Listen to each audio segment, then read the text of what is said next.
Hi friends, welcome to మెక్వోల్. మెక్వోల్ ఛానల్లో రీసెంట్గా ఇంపార్టెంట్ ఎంసీక్యూస్ ఫర్ ఈసెట్ పై వీడియోస్ చేయడం జరుగుతుంది. సో మీకు ఏదైనా సబ్జెక్ట్ టఫ్గా అనిపిస్తే మీరు ఆ వీడియో చూడండి, డెఫినెట్గా మీకు యూజ్ ఉంటుంది. ఓకే, ఇంజనీరింగ్ మెటీరియల్స్ అనే సబ్జెక్ట్పై ఉన్న ఇంపార్టెంట్ ఎంసీక్యూస్ మనం ఈ ఈ ప్లేలిస్ట్లో చూద్దాం. ఫస్ట్ ఈ వీడియోలో హీట్ ట్రీట్మెంట్ అనే టాపిక్పై ఇంపార్టెంట్ ఎంసీక్యూస్ చూద్దాం. Okay, first one, generally hardening treatment followed by 1 annealing, 2 tempering, 3 cyaniding, 4 normalizing. Hardening ట్రీట్మెంట్లో మనకి అవుట్పుట్ హాట్నెస్ ఇంక్రీజ్ అవుతుంది, అలానే టఫ్నెస్, డక్టిలిటీ ఇవన్నీ తగ్గిపోతాయి. ఎప్పుడైతే తగ్గినాయో మనం ఆ మెటీరియల్ అప్లికేషన్లో యూజ్ చేసినప్పుడు అది వెంటనే ఫెయిల్యూర్ అయిపోతుంది. ఎందుకంటే మినిమం తక్కువ ఎనర్జీ కూడా అది అబ్జర్వ్ చేసుకోలేదు. ఓకే, సో మనం హార్డనింగ్ వెంటనే ఆ టఫ్నెస్ ఇంప్రూవ్ అయ్యేలా ఏదో ఒక ప్రాసెస్ అయినా చేయాలి. ఆ ప్రాసెస్సే tempering. Okay, so the answer is tempering. Next, in normalizing process, after heating the material is cooled in 1 atmospheric air, 2 furnace itself, 3 any quenching medium, 4 spraying jet of water. ఇక్కడ normalising process అంటే మనం ఒక మెటీరియల్ని తీసుకొని దాన్ని heat చేస్తాం. Heat చేసిన తర్వాత స్టిల్ ఎయిర్లో మనం కూల్ చేస్తాం అన్నమాట. ఇక్కడ మనం మూడింటి గురించి మాట్లాడుకోవాలి. First one ఎనిలింగ్. ఎనిలింగ్ అనేది కూడా హీట్ చేస్తాం. హీట్ చేసిన తర్వాత మనం ఫర్నేస్లో హీట్ చేస్తాం కదా, అదే ఫర్నేస్లో వదిలేస్తాం. అలా ఎప్పుడైతే కూల్ అవుతుంది అనమాట ఆ ఫర్నేస్లోనే, అది ఎనిలింగ్. నార్మలైజింగ్ అంటే హీటింగ్ చేస్తాం, తర్వాత కూలింగ్ అనేది బయట అట్మాస్ఫియర్ ఎయిర్లో జరుగుతుంది. అలానే హార్డనింగ్ అంటే హీటింగ్ చేస్తాం, ఆ తర్వాత కూలింగ్ అనేది మనం ఒక లిక్విడ్లో కానీ ఒక క్వెంచింగ్ అనేది చేయడం జరుగుతుంది. అంటే ఒక లిక్విడ్లో ఇమర్స్ చేస్తాం, అంటే ఫాస్ట్ కూలింగ్ అనేది జరుగుతుంది. Okay, annealing slow cooling, normalizing moderate cooling, fast cooling for hardening.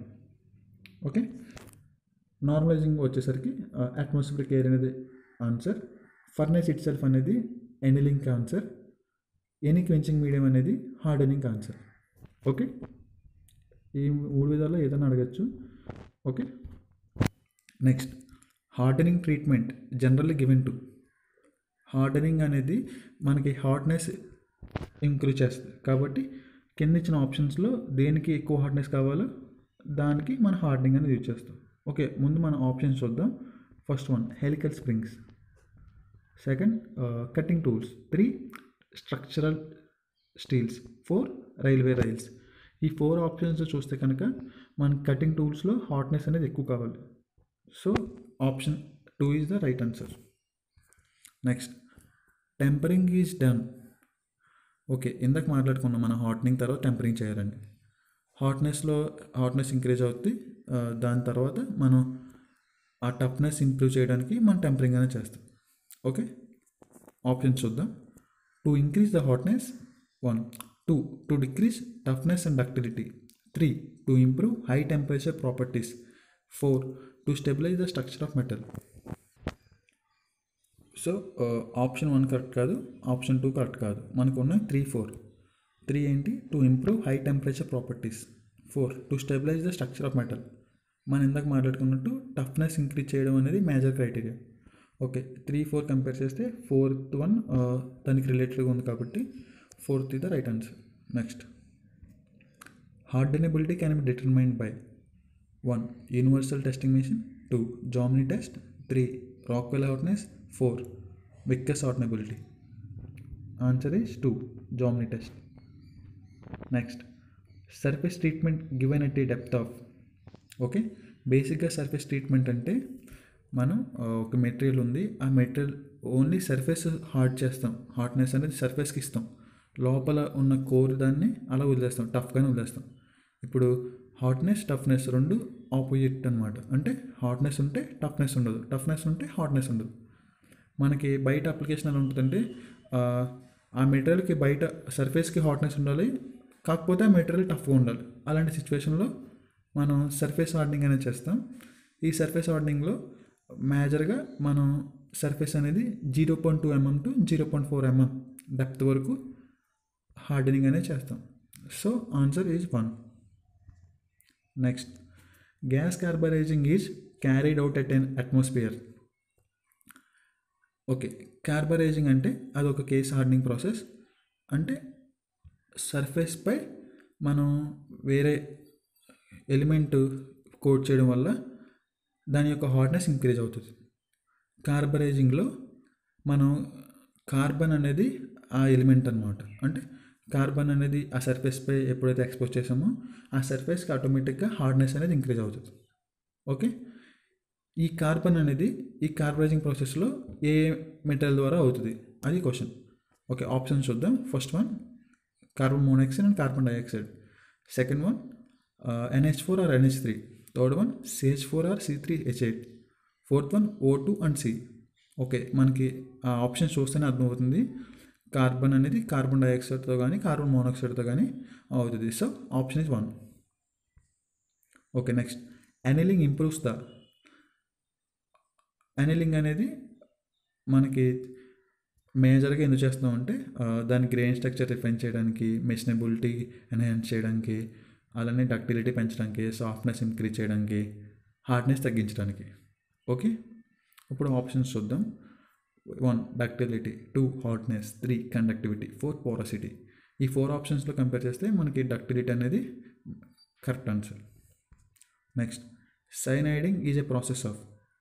సైనైడింగ్ కూడా కేస్ హార్డనింగ్ ప్రాసెస్సే.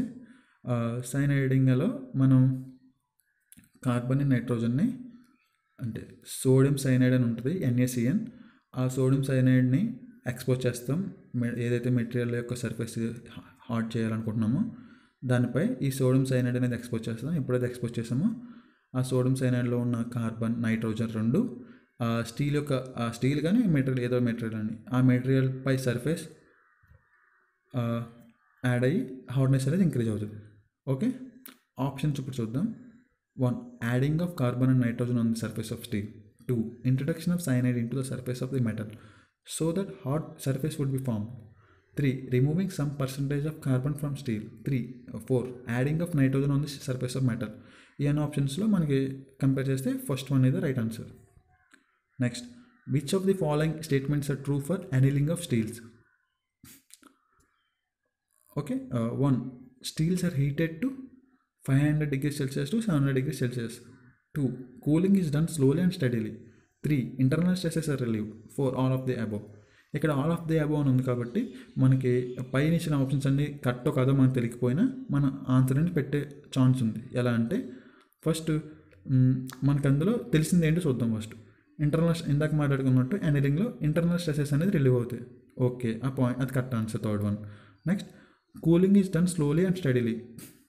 ఓకే, అది కూడా తెలిసింది, ఎందుకంటే అది ఫర్నేస్ ఇట్ సెల్ఫే కూల్ అవుతుంది. ఫర్నేస్ లోపలే హీట్ చేసిన మెటల్ అనేది కూల్ అవ్వడం జరుగుతుంది. కాబట్టి కూలింగ్ రేట్ అనేది చాలా తక్కువ. కాబట్టి సెకండ్ వన్ కూడా కరెక్టే. ఇప్పుడు ఒకదానికంటే 2 ఆప్షన్స్ కరెక్ట్ అనిపిస్తాయి కాబట్టి డెఫినెట్గా థర్డ్ ఆప్షన్ కరెక్ట్ అవుద్ది. కాబట్టి answer 4 all of the above. Okay, అంటే మీరు ఈ రెండు గుర్తున్న టెంపరేచర్ లిమిట్ అనేది సరిగ్గా గుర్తుండదు కదా, ఇలాంటి క్వశ్చన్ చేసినప్పుడు ఇలా చూస్ చేసుకుంటే సరిపోతుంది. Okay, process annealing is done at. Okay, process annealing is done at, ఇది రిమెంబరింగ్ టైప్ ఆఫ్ క్వశ్చన్. ఖచ్చితంగా ఇది గుర్తుండాలి, గుర్తుంటేనే పెట్టగలం, లేకపోతే పెట్టలేం. ఓకే ఓకే ఈ స్లైడ్లో చూస్తే ప్రాసెస్ అనీలింగ్ అనేది 660కి 700కి మధ్యలో అనేది ఉంది. ఓకే, ఆ లిమిట్లో మనకి ప్రాసెస్ అనీలింగ్ అనేది చేస్తున్నాం. ఇప్పుడు ఆప్షన్స్ చూద్దాం. 1 below lower critical temperature. 2 above lower critical temperature. 3 below upper critical temperature. 4 above upper critical temperature. మనకు తెలిసింది ఏంటి, అది 660 to 700 అలా ఆ లిమిట్లో ఉందని తెలుసు. మరి ఇప్పుడు ఇక్కడ ఆప్షన్స్లో క్రిటికల్ టెంపరేచర్ రిలేటెడ్గా ఇచ్చాడు. అంటే మరి మనకి మేజర్గా తెలియాల్సింది ఏంటి, అప్పర్ క్రిటికల్ టెంపరేచర్ అంటే ఎంత, లోవర్ క్రిటికల్ టెంపరేచర్ అంటే ఎంత. కాబట్టి దానికంటే ఎక్కువ ఉందా తక్కువ ఉందా దాన్ని బట్టి చూస్ చేయొచ్చు. ఓకే ఓకే ఈ స్లైడ్లో చూస్తే మనకి అప్పర్ క్రిటికల్ టెంపరేచర్ అంటే A3 అంటే 9-10 degrees Celsius. Okay, lower critical temperature అంటే A2 అంటే 770 degree Celsius. Okay, lower critical temperature అంటే 770 డిగ్రీ సెల్సియస్ కదా. మనకి ఇప్పుడు ప్రాసెస్ అనలింగ్ అనేది ఆ 770 డిగ్రీ సెల్సియస్ కంటే తక్కువలోనే ఉంది. సో మనకి answer below lower critical temperature. So below lower critical temperature అనేది ఆన్సర్ కాబట్టి option 1 is correct. Next, hardness and strength in steels can be increased by. Okay, hardness అలా and strength in steels can be increased by మనకి తెలిసిందే.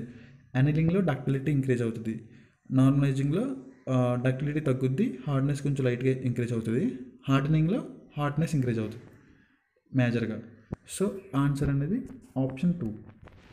Okay, next, induction hardening is the process of. Induction hardening. Okay, options చూద్దాం.